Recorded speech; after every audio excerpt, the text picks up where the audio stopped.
Hello, everyone. Welcome to the fourth live of the Thriving Lawyer launch. And I'm so glad that you're here with us today. For those who don't know me, I'm Carla. I'm the co-founder of the Thriving Lawyer, and I'm also an executive coach. So I work with leaders across many different industries, including a lot of lawyers. And today's session is extra special because we're going to share Kathleen's story. And I have had the joy of watching your transformation, Kathleen, for a while now. And you've probably heard me saying, 100 times, Kathleen, you are the thriving lawyer. Share your story. Because I really, truly feel inspired by your story. Like you've walked the path that we teach in the course, from the very first coaching session that you had to becoming a coach yourself and now building this beautiful hybrid career, where both of your passions coexist beautifully, the law and the coaching. And that didn't happen by accident, right? Like it happened because you did all the work, you slowed down enough to really reflect and learn how to articulate your values and sort of started designing, the life that actually aligned to those values and giving yourself permission to want something different, and then learn how step by step how to make it real. So thank you, Kathleen, for being here with us today, for the generosity of sharing your story with us. And I love to begin, maybe if you take us back to the beginning, when did you first start feeling that sort of desire for a change? Well, thank you, Carla. That was a very lovely and flattering introduction. And, I just want to say, as an upfront, it is a little bit of a growth exercise here for me today. We Australians are not so used to talking about ourselves in this kind of manner. And so, yes, I'm coming in with the growth mindset to have this conversation, but also perhaps to kind of say, as much as I have made a lot of changes, I don't see thriving as kind of a state that you get to. And I think that this is, we've built our course around it, right?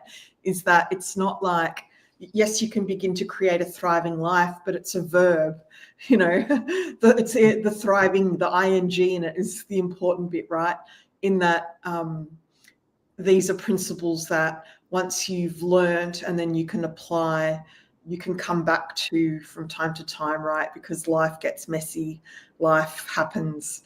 We all have bad days. We fail a lot, but failure with this kind of lens just becomes a different set of information, and it can still feel devastating. But, I suppose that point is that, this is about doing in action, right?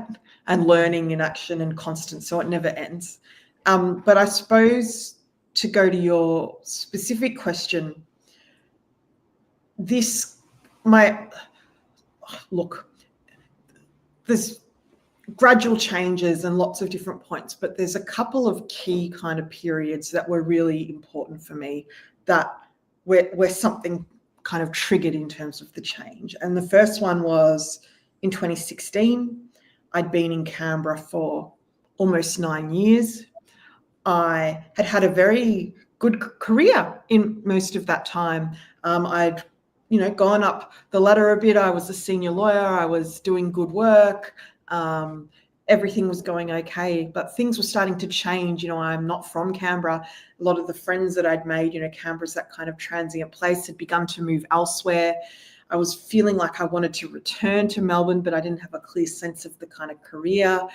I also, I think, was feeling like I was at risk of living the same year over and over again if I'd stayed and just kept doing the same kind of work, or even if I changed departments that or changed the role, that I would still have that sense of living that same year over and over.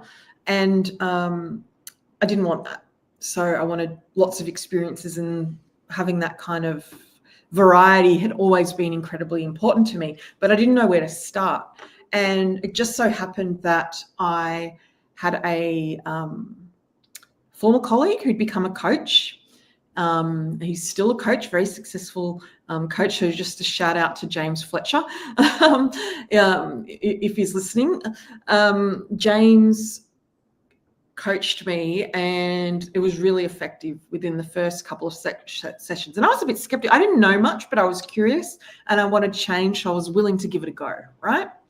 But what that meant was that I had come across like ideas about strengths and values a bit. We'd had a performance expert and I'd become aware, for example, of the VIA strengths assessment and the importance of knowing your character strengths and the changes. And we can talk a little bit about that maybe later.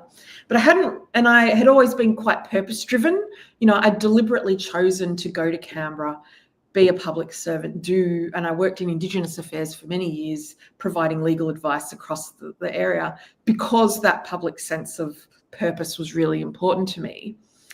So I had created it's not like I was just kind of living in a relentless grind of like not knowing, like there was purpose-driven work, but I'd been doing, like I needed change, I needed growth, and I wasn't getting enough growth at that point of my career anymore. And what that experience enabled me to do was look at the values, things like values, where I wanted to go in a really trusting, open environment. And really quickly, like it didn't take long.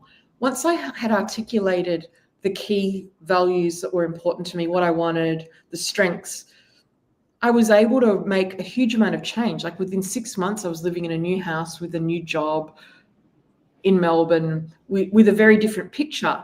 And I'd only applied for a couple of jobs, but that was not because I did particularly well. No, it's because I didn't apply for all the rest, because I knew exactly what I was looking for. And I waited and thought about it and was very strategic in what I did, because I had that clarity of values. If I hadn't have done that, I would have done a scattergun approach, right? And I would have been lost, because I wouldn't have had a clear sense, at least articulated consciously, about what it was that I was looking at. So that was kind of the first one. Like it was an experience of, through the experience of being coached, getting that clarity. And that could have been all that it was. This story could have ended there in terms of my journey with coaching. But what had happened was there was an opportunity in work as a manager. There was a manager as coaches program, and I got put through that. And that was a revelation in terms of learning how to coach. And because I got so curious about that work and started asking myself all of those questions, again, at that point, I was looking for change and looking for more, and starting to get the sense of an idea that even though, again, in the Victorian government, I was doing purpose-driven work, I had really good colleagues, I was developing, it served me well for quite a few years, but I started to get the idea that in the future, I wanted something different, and that I didn't know what that would look like. It was before the pandemic, so the legal landscape was a bit different too. But I knew that I wanted to create more of a portfolio career, and I thought, right, I just want to pursue this knowledge of coaching. I can see the difference it's made in my own life. I can see the power when you coach other people. And so I went and got trained, took myself to Canada and went to a coaching school there and did that. And that, again, just started something. So that was 2019. 2020, the pandemic happened. I'm in Melbourne. You know, as we all know, Melbourne was particularly badly hit in terms of the restrictions that were existing. And I lived on my own with nobody except a very good neighbour who was my friend in Cooee distance, right? So, and I started working from home from that point. And I knew that there was two ways to deal with that. I had privilege in that I could stay at home and I wasn't having one of those jobs on the front line, and I did have income security, but I knew that I could either be miserable or I could be proactive and what was in my control. And so the way that I got through that, you know, and it made me really reflect on the whole world, like my whole life, what I wanted, all of that, was to throw myself into coaching and being coached and doing more coach training, hundreds of hours during that time. And that absolutely was the key kind of change, because, you know, I think for a lot of us, and I know lawyers are not exempt, and that since the pandemic, there's been a huge amount of kind of culture change, right? And questioning about what people want, what kind of lives, what is the role of work in life. And I think we're seeing, you know, all those changes play out now. but I don't think the job's done, and there's still a heap of cultural change that's needed. So that's kind of, where it started to really come, that I started to then really lean into the values and strengths in simple ways, like I'll just give you a really simple one. This is not about big directions. This is about the micro way that you live your day, which is, okay, a key strength of mine that has come out of this positive psychology work and doing some of the character strengths work was an appreciation of beauty and excellence and a love of learning. So though you could see those things coming through, but having awareness of that means that I was able to rely on them and apply them and think, oh, why am I feeling not happy? Like, why is something feeling like out of whack? Oh, that's why. Okay, I haven't engaged in, theatre. Now, I couldn't do that during the pandemic, but I could certainly watch online things. I certainly could go for lots of walks and enjoy the beautiful nature, right? And so that's just a little example, but then more broadly in thinking about the values and the kind of life, it began to create a really different picture where I had these high level fuzzy goals. They were like far enough away that I could see this really big goals about the kind of transformations that I wanted to make, this creation of a portfolio career where I could be a lawyer, but I didn't want to be stuck in an office all the time, where I could become a coach, develop the thriving lawyer as that idea, but far enough away with some of them that I don't know exactly how they looked, right? So it was a matter of I could hold them. I think that one of the keys has been is that, like, I'm still on this journey. I'm in the midst of that transition, right, of those things happening. But what I have been able to do is hold them lightly and be experimental in the way that I go about that. And then, of course, since the beginning of last year too, this has all been enriched even more through the Masters of Coaching Psychology that we're partway through. And what I have found with that is just, again, the learning happens constantly with that awareness of the coaching psychology, and you can't help but be transformed yourself when you go through that. And probably the biggest area that I needed more was, even when we were starting to develop the Thriving Lawyer, one of the key areas that I, in good faith wasn't fully thriving was in my physical health. I wasn't fit. I was doing things like I was going to yoga and been a bit of the gym, a bit of swimming, but not in a really consistent way to get me the results I needed. And, that seems like something so simple, but again, so fundamental.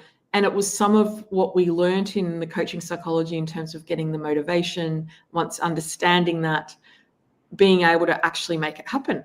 And yeah, that's a big area of change. Yeah. Beautiful. Thank you. Thank you for sharing. And that probably resonates with a lot of people that are listening, like that sense of things aren't terrible, but they're not quite right either. Right. Yeah. So then there's the feeling of being stuck on the same year and repeat. And then when everything sort of looks good on paper, but then, yeah, I really admire you for like gaining clarity about what was important and then not ignoring that and taking the action and step by step. Right. And it's not like we're talking about years here, right? Like taking one step in another clarity and then take the other one. But and thank you, because you shared so much there, like a lot of the journey. But is there like what was your biggest challenge in creating the changes? Well, I mean, look, I think the challenge changes at different times, right? There's no one single kind of challenge that I can draw on, but I think that's probably the answer, in the sense that the biggest challenge maybe I could describe as picking up these, like this was an iterative process. I didn't have the benefit of a Thriving Lawyer course where it kind of put it together in a logical form. Some of it I picked up piecemeal, well, all of it I picked up piecemeal over time from drawing on things here and there. I wish I knew what I know now, and I'm sure that I'll say the same thing even in a year forward. But what this work has given me is a fuller picture that I didn't have in 2016. I don't think I was aware, there's this missing middle of well-being, right? We go and talk about the mental illness, kind of the extreme range, when we're already talking about depression and things. I wasn't ever there in terms of clinical depression or anything. That's not my story. And that story, though, of wanting more, wanting something different, or feeling like, you're kind of stuck in a daily grind or whatever, that missing middle, like, particularly during the pandemic, I was at real risk then, being stuck at home, not able to go anywhere. And I think a lot of people were, of languishing because of all the restrictions around. Now, this work at that point gave me strategies and tools and an understanding and an ability to reflect and be different about what was in my control. Turns out quite a lot. Even when I was stuck at home, unable to leave beyond 5Ks, there was a huge amount in my control. And that's what I chose to focus on. Yeah, beautiful. Yeah, and what I really hear you saying is that thriving is about that capacity to allow yourself to reflect, like to gain the awareness, and not ignoring those feelings, but like be with them, and then like, okay, so tapping into your values, tapping into your strengths. What does the strength, what does appreciation for beauty and excellence look like now that I can't go to? I know you appreciate the museums, the art, but I can't go out when I'm stuck at home during the pandemic. And I know we talked about this story in the past, right? Like you went online and then started like looking at museums in different parts of the world at that time, Yes. right? And having the tools and the ability to ask ourselves as well, like, there's that acceptance of where I am. The other thing I just want to say, the pandemic is now 4 or 5 years, has passed, right?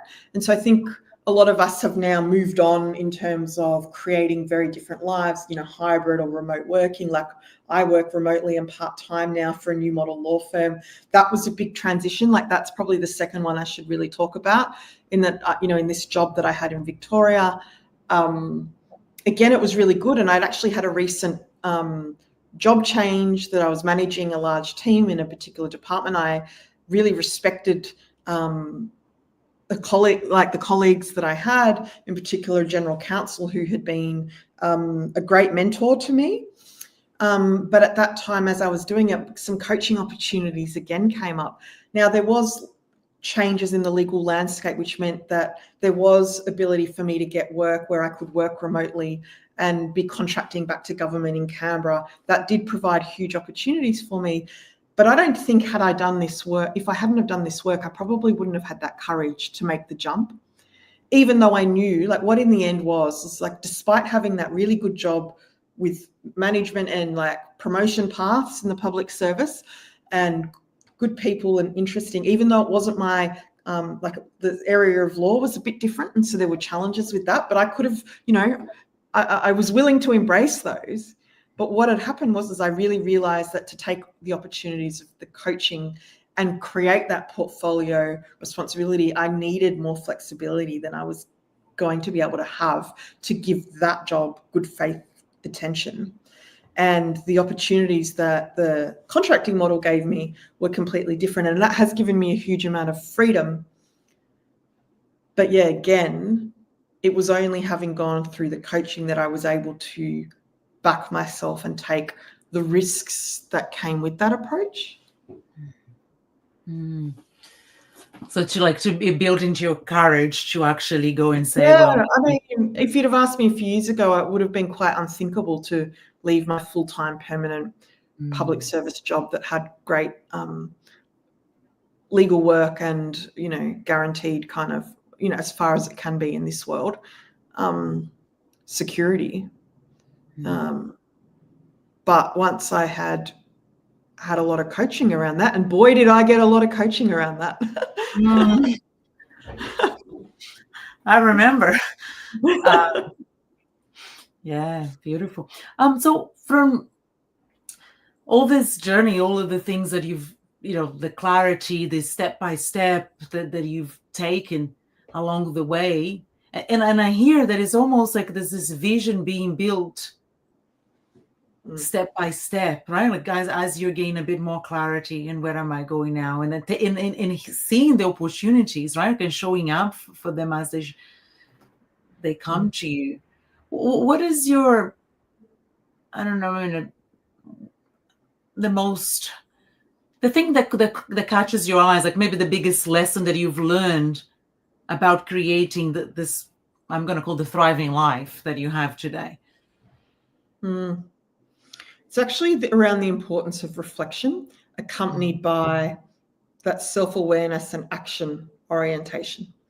So I think that, we, particularly as lawyers, but, anybody, all humans, but lawyers are particularly prone to this, I think, is because there's such demands on us usually in our profession. Even my story is not the private law firm story of working 15-hour days regularly and sleeping under the desk kind of story that you sometimes used to hear.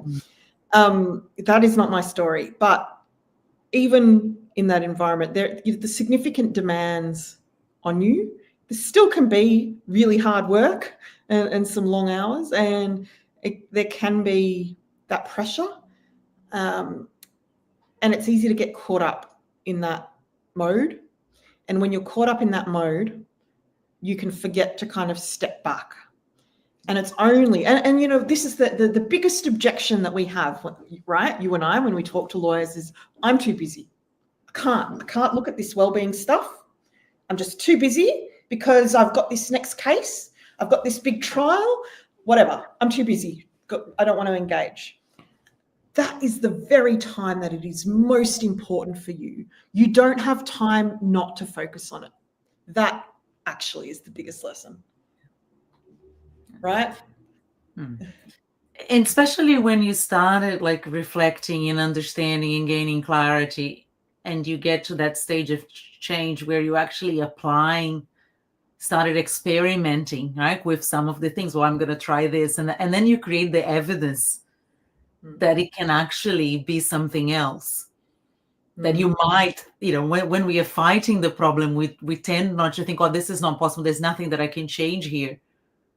But as you gain, like, what could be the first step? What is the very small thing that I would like to do different? Maybe it is, maybe it's not change a career like you did. Maybe it's, I don't know, looking after yourself. It's going to a walk every day, or it's doing something small, like, or have a break, or take lunch.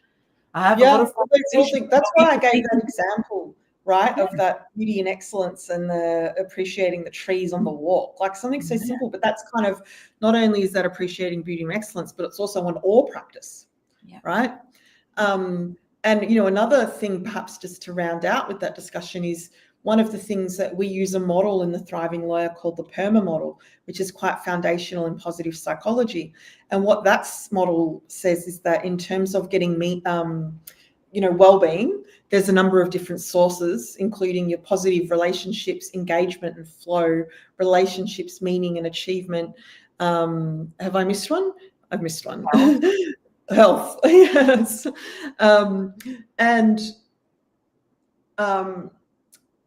With that lens, you can start to think about the different domains of your life and where you need to focus on. And that's actually a really practical thing that I've taken away now, is like, if something feels off, which bit am I neglecting, or which bit do I need to focus on or change that would have the biggest impact?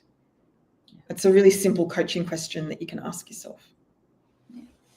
And I imagine that gives that sense of agency, right? Like, I'm doing something in an area here. Yeah. And I think, one of the things to just, I hear from people overall, and some of the lawyers I know, with all the things that are going on in the world at the moment, the problems and their scale, it can seem so big and overwhelming. And one of the things that bothers me that I've seen, and I've seen it particularly with some of our younger lawyers, is a sense of hopelessness, right? Because those problems seem so big, and they are. Like, there is no denying the largeness of those problems, nor the degree of systemic change that's required to address them. But I think if you don't recognize your own agency, and you don't apply and have that hope and the ability to act as a full being with agency in your own life, like there's no way forward for you. Like, this is actually really important for you to be flourishing. Like, you know, I think I once got into a discussion with, just very briefly, a lawyer that I know who's very politically and philosophically minded. And this kind of suggestion, he didn't quite say it this broadly, was almost like it was being selfish to focus on your own flourishing. Or was that individualistic, right? But that's a key thing to challenge here. It's always bothered me, that statement, because I thought that it missed the point. Because it's only when we're able to focus on this kind of flourishing. Now, sure, there's a degree of privilege in this. You know, if you can't pay your rent and your mortgage, then things are, you know, are different. But we are talking here to an audience of lawyers too, you know, and for you, I think having that hope and that agency and thinking about what's in your control, asking yourself these questions, not just kind of going through the daily grind because it all seems so difficult, is a really powerful perspective. It's a gift that we give ourselves. Like, it's creating space. Yes. To play around and create access to have that sort of hope and agency. Like, sometimes it's not because we don't want it, it's because sometimes we don't create a space to play around with it. What is something that I can do about that? You know, if I can't change the system, what is something that is within my control? Yes. And the system can only be changed with little acts. Yeah. Well, because the way that we show up, we are influencing the system all the time, the interactions, the conversations we have, right? That sort of ripple effect that we spoke about yesterday.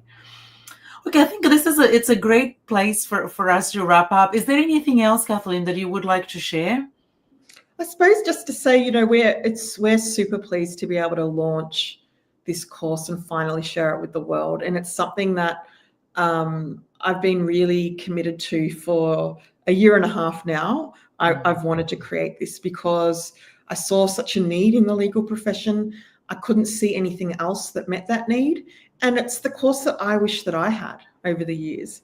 And, you know, it's got relevance whether you're a brand new lawyer and you're just trying to establish your career, or alternative, whether you're someone who's got a heap of experience. You might be, you know, a 20, 30-year experienced lawyer. This can offer you something different. And can really provide you a really science-informed, evidence-based approach to really, you know, step back from that busyness of the day-to-day and start to think about what you really want, what's important to you, and how to create that, and how to create the kind of the goals and the habits that will support you. And, you know, we've really designed it with lawyers specifically in mind, with the problems we talk about.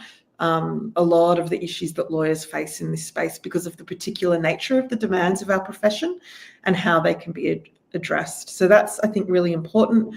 In terms of practicalities, we'll put the links to the course in the comments. You'll be able to find them there.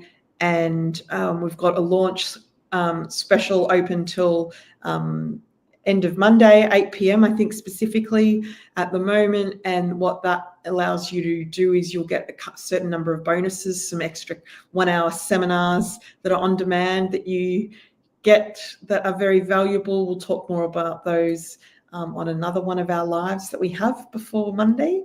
And also a really special good opening price too, which you can check out. So yeah, that's all from me. Yeah, thank you very much, Kathleen. I really enjoyed being with you here today and sharing your story again and hearing a different angle of it. So thank you. Thank you.